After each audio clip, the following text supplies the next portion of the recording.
Assalamualaikum warahmatullahi wabarakatuh. Selamat pagi teman-teman. Semoga dalam keadaan sehat, semangat, dan juga bahagia ya.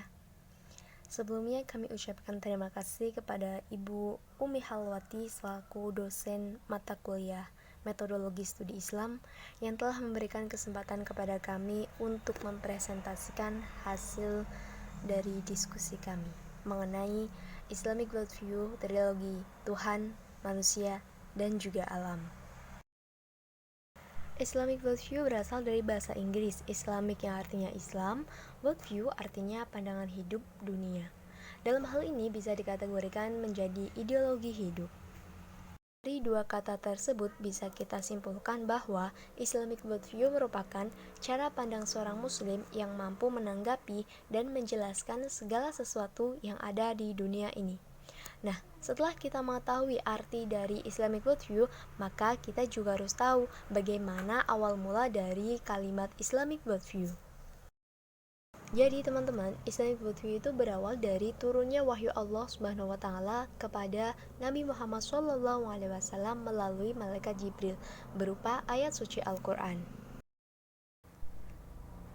Setelah Nabi Muhammad SAW mendapatkan wahyu atau bisa kita sebut dengan ilmu, maka beliau pun menyebarluaskan ilmu tersebut kepada kerabat, sahabat, keluarga, dan akhirnya beliau pun memberanikan diri untuk mendakwahkan ilmu tersebut atau menyebarluaskan ilmu tersebut kepada masyarakat secara terang-terangan. Karena tingkat keilmuan telah tersebar luaskan, maka manusia pun mampu mengembangkan keilmuannya sehingga lahirlah seorang ilmuwan. Nah, dengan adanya seorang ilmuwan, maka beliau-beliau ini memberikan mekanisme penyebaran ilmu yang semula masih bersifat umum, maka diklasifikasikan atau dikelompokkan ke konsep-konsep dasar, dengan tujuan agar tingkat keilmuan tersebut lebih terperinci lagi, dan ketika dipelajari atau dicari tahu lebih jauh, kita itu lebih tahu mengenai hakikat ilmu tersebut, sehingga ketika kita mempelajari jauh lebih mudah untuk memahaminya. Nah, dengan adanya konsep-konsep dasar ini, maka tingkat keilmuan pun tersebarluaskan dengan lebih luas lagi, sehingga menyatulah dengan Islamic Worldview yang mengandung realitas serta kebenaran mengenai hal-hal yang ada di dunia ini, seperti Tuhan, manusia, dan juga alam. Setelah kita mempelajari mengenai Islamic Worldview, maka kita pun akan mempelajari mengenai triangulasi antara Tuhan, manusia, dan juga alam. Nah, untuk kesempatan kali ini kita akan memulai dengan Islamic Worldview berkaitan dengan Tuhan. Menurut Kamus Besar Bahasa Indonesia, Tuhan memiliki arti sesuatu yang diyakini, dipuja, dan juga disembah oleh manusia sebagai yang maha kuasa, maha perkasa, dan sebagainya. Di dalam Islam, istilah Tuhan ini dikenal dengan kata Allah, di mana kata ini berasal dari kata ilah yang merupakan kata benda bukan kata sifat. Kata ini mengandung arti yang disembah atau sesembahan. Sesuatu yang disembah ini bisa siapa saja atau apa saja. Bisa Rob yang sesungguhnya yaitu Allah Subhanahu wa taala, bisa juga makhluk-makhluk ciptaannya seperti manusia, tumbuhan, hewan, kemudian matahari, bulan, bintang, dan sebagainya. Namun dalam indikasi kali ini itu dibantahkan dengan kalimat La ilaha illallah yang menegaskan bahwa tiada Tuhan yang berhak disembah selain Allah Subhanahu wa taala. Pada dasarnya manusia itu memiliki kebutuhan untuk bisa mengetahui dan mengenali siapa Tuhannya. Maka dengan rasa ingin tahu dan akal pikirannya ini, manusia akan berusaha untuk menguak siapa sosok atau wujud di balik penciptaan alam semesta ini. Namun, terkadang banyak manusia yang hanya mengandalkan kekuatan logika guna memperoleh jawaban tersebut. Sehingga tidak aneh pula jika di antara mereka banyak yang mengalami kesesatan karenanya. Nah, kejadian ini pernah dialami oleh Nabi Ibrahim alaihissalam dalam pencariannya mencari Tuhan sebagaimana diterangkan dalam Quran surat Al-An'am ayat 75-80, di mana beliau itu mengira bahwa bintang, bulan, dan juga matahari adalah Tuhannya. Nah, dari kejadian ini dapat kita pahami bahwa sampai kapanpun manusia akan mengalami kesulitan atau bahkan tidak akan pernah bisa untuk menggambarkan secara detail mengenai sosok Tuhan. Nah, untuk memperoleh jawaban tersebut, maka kita dapat memahami informasi yang diberikan oleh Allah Subhanahu wa taala melalui firman-firman-Nya yang diturunkan kepada Rasulullah Shallallahu alaihi wasallam. Yang kedua itu Islamic Worldview manusia. Asal kejadian manusia.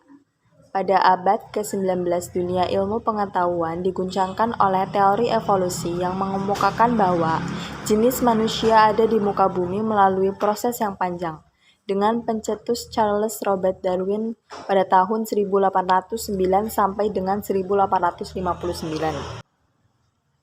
Pada tahun 1859, Darwin mengemukakan teori evolusinya dalam buku On the Origin of the Species, Survival of the Fittest by Means of Natural Selection, yang menyatakan bahwa makhluk hidup selalu menyesuaikan diri dengan lingkungan alamiahnya yang terus berubah, sehingga makhluk yang tidak dapat menyesuaikan dengan lingkungan alamiahnya akan punah dengan sendirinya. Dalam Al-Quran juga disebutkan bahwa manusia berasal dari saripati tanah. Hal ini mengindikasikan bahwa tanah tersebut mengandung unsur-unsur yang diperlukan bagi proses kehidupan. Tanah mengandung banyak atom yang maupun metaloid yang sangat diperlukan sebagai katalis dalam proses reaksi kimia maupun biokimia untuk membentuk kimia-kimia organik yang lebih kompleks. Molekul ini menjadi pendukung proses kehidupan. Istilah penyebutan manusia dalam Islam. Yang pertama ada aspek historis penciptaan. Ketika Allah memanggil manusia dengan Bani Adam, artinya manusia seluruhnya terpanggil karena manusia merupakan keturunan Adam. Ayat ini juga yang menegaskan bahwa manusia di muka bumi ini berasal dari Nabi Adam. Yang kedua, ada aspek biologis.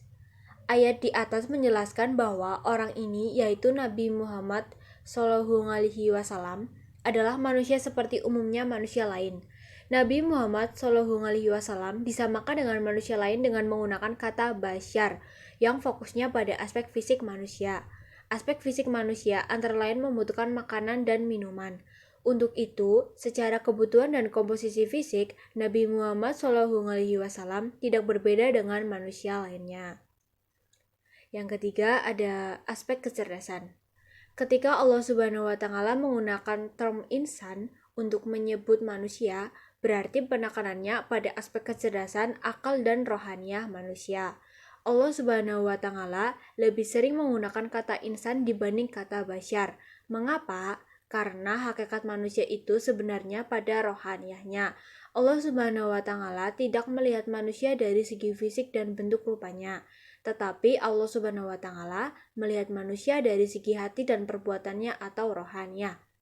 Sesungguhnya yang paling mulia di antara kamu adalah yang paling tinggi takwanya kepada Allah. Kemudian ada aspek sosiologis.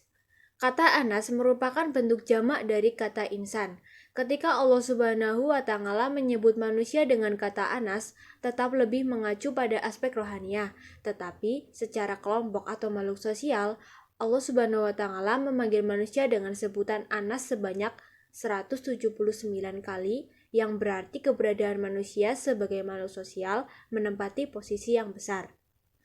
Allah lebih sering memanggil manusia dengan sebutan Anas daripada insan. Artinya, keberadaan manusia sebagai makhluk sosial lebih prioritas daripada makhluk individu. Manusia adalah makhluk sosial yang tidak bisa hidup sendirian tanpa bantuan orang lain.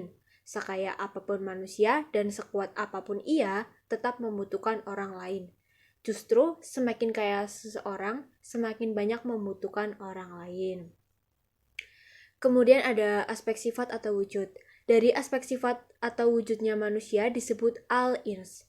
Al-ins memiliki arti tidak liar atau tidak biadab. Istilah al-ins berkebalikan dengan istilah al-jins atau jin yang bersifat metafisik dan liar. Jin hidup bebas di alam yang tidak dapat dirasakan dengan panca indera. Berbeda dengan manusia yang disebut menggunakan istilah al-ins. Manusia adalah makhluk yang tidak liar. Artinya jelas dan dapat menyesuaikan diri dengan lingkungannya. Kata al-ins disebutkan sebanyak 18 kali dalam Al-Quran, masing-masing dalam 17 ayat dan 9 surat. Quraisy Shihab mengatakan bahwa dalam kaitannya dengan jin, maka manusia adalah makhluk yang kasat mata, sedangkan jin adalah makhluk halus yang tidak tampak. Lalu ada aspek posisi. Dari aspek posisinya disebut abdun atau hamba yang menunjukkan kedudukannya sebagai hamba Allah yang harus tunduk dan patuh kepadanya. Kata abdun juga berulang kali diungkap Allah Subhanahu wa taala dalam Al-Qur'an yaitu sebanyak 139 kali. Posisi hamba merupakan posisi awal tujuan penciptaan manusia itu sendiri. Manusia harus selalu menyadari posisi kehambaannya di hadapan Allah Subhanahu wa taala.